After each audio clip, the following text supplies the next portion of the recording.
started this label back around 1990. At that time, the traditional boards hadn't resurged yet. It was something that you couldn't find. And I liked the old boards, and I started making them the old way. All of a sudden, things blossomed around 1996 or so with the traditional boards. And it seemed like the kids were studying movies from the early 60s. And now it's almost like there's no line anymore. It's like kids now think these were always built.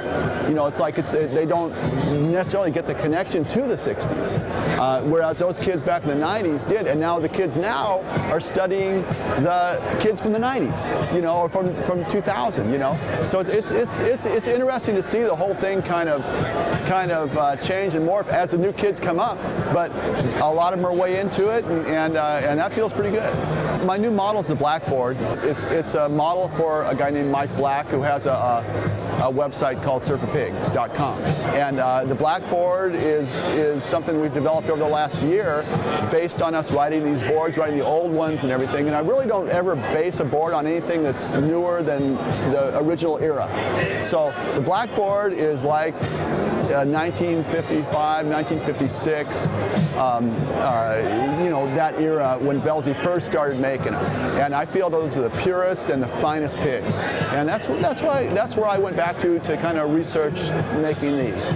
And so far they've been pretty good. I mean, there's a big resurgence of pigs, and I think these are the good ones. This is the 2010 Cooperfish calendar. What we have is we have boards that are in the calendar, and every month the board that's in the calendar that month is put on eBay for $1, and then we just see where it goes.